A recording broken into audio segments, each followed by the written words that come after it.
മകൻ്റെയും മരുമകൻ്റെയും ഒപ്പമായിരുന്നു ഒരു സ്ത്രീയുടെ ജീവിതം. ഒരു ദിവസം മകനും മരുമകനും അടുത്തു ചെന്ന് കച്ചവടം നടത്താൻ കുറച്ച് പണം ചോദിച്ചു. അവർ രണ്ടുപേർക്കും ഓരോ വെള്ളിക്കഷണം കൊടുത്തു. വഞ്ചന കച്ചവടം നടത്തിയിട്ടാണെങ്കിൽ പോലും കൈ നിറയെ പണവുമായി തിരികെ എത്തണം എന്നതായിരുന്നു അവർ മകനും മരുമകനും കൊടുത്ത നിർദ്ദേശം.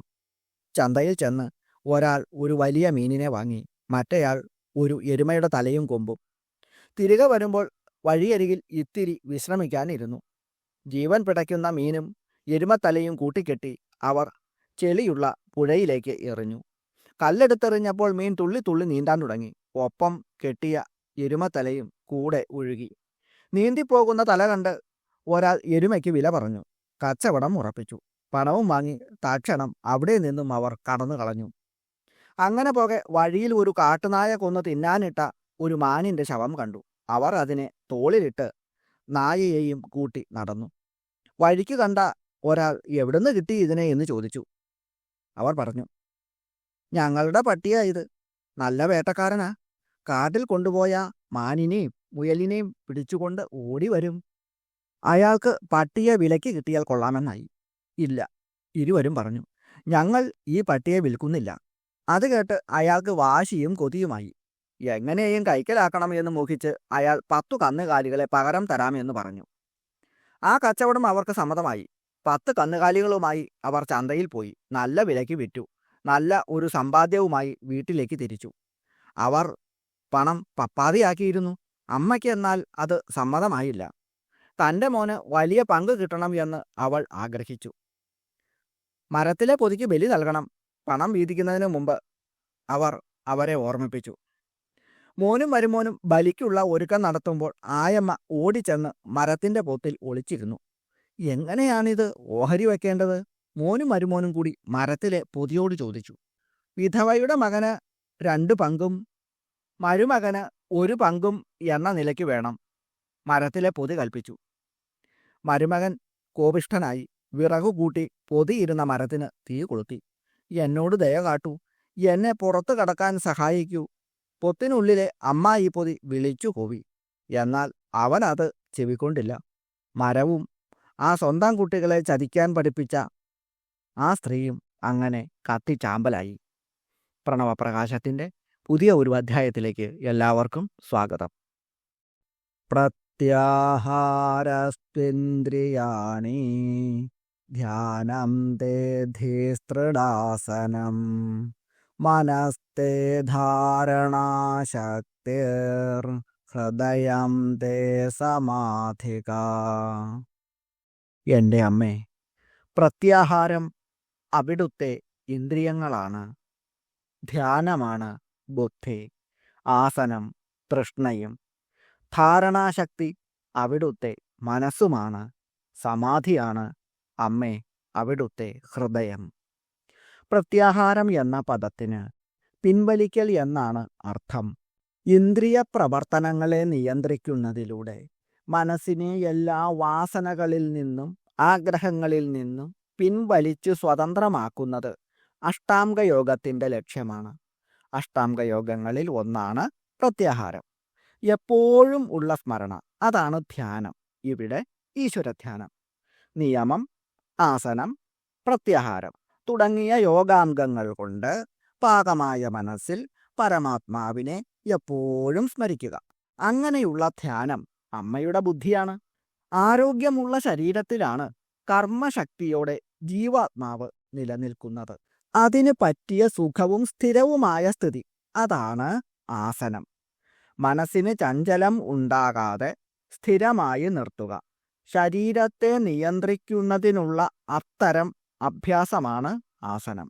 വളരെ നേരം ചലിക്കാതെ ധ്യാനിക്കേണ്ട വസ്തുവിനെ ധ്യാനിക്കുന്നതിനായി സ്ഥിതി ചെയ്യുന്നതിന് പലതരത്തിലുള്ള ഇരിപ്പുകളും നിലകളും ആചാര്യന്മാർ നിർദ്ദേശിച്ചിട്ടുണ്ട്. അഷ്ടാംഗയോഗത്തിലെ 8ാമത്തെ ഇനമാണ് സമാധി. ധ്യാനിക്കുന്ന ബ്രഹ്മത്തിൽ ജീവാത്മാവ് ലയിക്കുന്ന അവസ്ഥ. പരമാത്മാവും ജീവാത്മാവും തമ്മിൽ തൽക്കാലത്തേക്കെങ്കിലും ഇവിടെ അഭേദം ഉണ്ടാകുന്നു. സമാധിക്ക് പലവിധ ഘട്ടങ്ങളാണ് ഉള്ളത്. ധ്യാനത്തിൻ്റെ സ്വരൂപമായി അമ്മയെ ഇതിൽ വിവരിച്ചിരിക്കുന്നു. അഷ്ടാംഗയോഗത്തിൻ്റെ വിവിധ ഘടകങ്ങൾ അമ്മയുടെ അവയവങ്ങളായിട്ടാണ് ഈ ശ്ലോകത്തിൽ പറഞ്ഞിട്ടുള്ളത്. ഓം ശ്രീലളിതാംബികായൈ നമഃ. ഓം. ഉച്ചാരണരൂപമായി അമ്മ സ്ഥിതി ചെയ്യുന്നു. അതുകൊണ്ടാണ് വശിന്യാദി വാഗ്ദേവതകൾ ലളിതാ സഹസ്രനാമത്തിൽ 421 നാമമന്ത്രമായി വ്യാഹൃതി എന്ന് അമ്മയെ സ്തുതിക്കുന്നത്. ഉച്ചാരണ രൂപത്തിൽ സ്ഥിതി ചെയ്യുന്നവൾ വ്യാഹരണം ചെയ്തപ്പോൾ വന്നതിനാൽ വ്യാഹൃതി. വ്യാഹരണ മന്ത്രം കൊണ്ട് സ്തുതിച്ചാൽ പ്രത്യക്ഷമാകുന്നതിനാൽ അമ്മയെ വ്യാഹൃതി എന്ന് പറയുന്നു. ഇങ്ങനെയാണ് ഈ മന്ത്രത്തിൻ്റെ അർത്ഥം. മയാഭിവ്യാഹൃതം യസ്മാത് ത്വം ചൈവ സമുപസ്ഥിതാ തേന വ്യാഹൃതിരിത്യേവം നാമതേ സിദ്ധിമേഷ്യതി. ഞാൻ വ്യാഹരണം ചെയ്തപ്പോൾ ഭവതി പ്രത്യക്ഷമായി, അതുകൊണ്ട് അവിടുന്ന് വ്യാഹൃതി എന്ന് പ്രസിദ്ധയായി. വ്യാഹൃതി എന്ന പദത്തിന് ഉച്ചാരണം എന്നാണ് അർത്ഥം. ഭുഹു, ഭുവഹ, സുവഹ, മഹഹ, തപഹ, സത്യം എന്നിങ്ങനെ വ്യാഹൃതികൾ 7 എണ്ണമാണ്.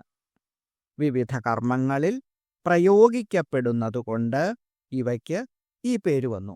പ്രജാപതിയുടെ തപസ്സിൽ നിന്നും ഉണ്ടായ ത്രയീവിദ്യയുടെ സാരം കൂടിയാണ് ഇവ.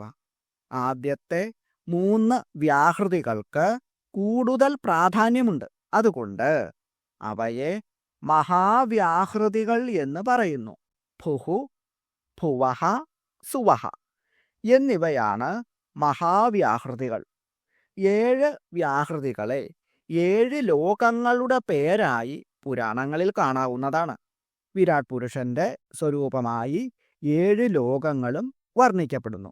ഭൂലോകം ജഘനവും, ഭുവർലോകം നാഭിയും, സ്വർലോകം മാറിടവും, മഹർലോകം കഴുത്തും, ജനലോകം മുഖവും, തപോലോകം നെറ്റിയും, സത്യലോകം ശിരസ്സുമായിട്ടാണ് പറഞ്ഞിട്ടുള്ളത്.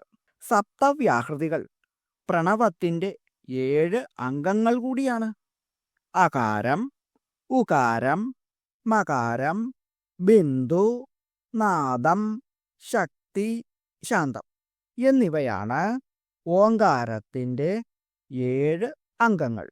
ആ, ഉ, മ എന്നീ അക്ഷരങ്ങളിൽ നിന്നും ഭുഹു, ഭുവഹ, സുവഹ എന്നീ വ്യാഹൃതികൾ ഉണ്ടായി.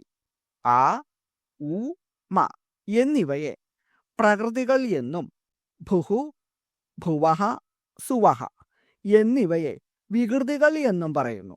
പ്രകൃതിയുടെ വികാരങ്ങളാണ് വികൃതികൾ. വ്യാഹൃതിയുടെ വികൃതിയാണ് ഗായത്രി. ഗായത്രിയുടെ വികൃതിയാണ് വേദങ്ങൾ. വേദങ്ങളിൽ നിന്നും പ്രജാപതി കറന്നെടുത്ത സത്ത്, അതാണ് ഭുഹു, ഭുവഹ, സുവഹ എന്നീ വ്യാഹൃതികൾ എന്നും പറയപ്പെടുന്നു. ഓം വ്യാഹൃത്യൈ നമഃ. ഓം. ഓം ഹ്രീം വ്യാഹൃത്യൈ നമഃ. വേദമാതാവായ ഗായത്രിയുടെ വ്യാഹൃതികളായി ശക്തി ചൈതന്യം പകരുന്ന അമ്മയെയാണ് ഈ നാമമന്ത്രത്തിലൂടെ നമുക്ക് കാണാൻ കഴിയുന്നത്. ലളിതാ പരമേശ്വരി ദേവിയെ ഈ നാമമന്ത്രം ചൊല്ലി സ്തുതിക്കുന്നവർക്ക് ബുദ്ധിയും കഴിവും നേതൃപാടവവുമെല്ലാം ഉണ്ടാകും.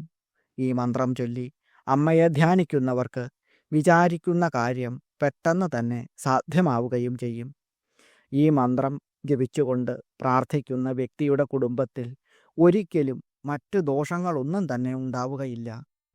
കാരണം ഒരു കവചം പോലെ വീടിനെയും ആ വ്യക്തിയെയും ഈ മന്ത്രം രക്ഷിക്കുന്നു. എല്ലാവരെയും അമ്മ കാത്തു രക്ഷിക്കട്ടെ എന്ന് പ്രാർത്ഥിച്ചുകൊണ്ട് അവിടുത്തെ പാതാരവിന്ദങ്ങളിൽ സാഷ്ടാംഗം പ്രണമിച്ചുകൊണ്ട് നിർത്തുന്നു. നന്ദി. നമസ്കാരം.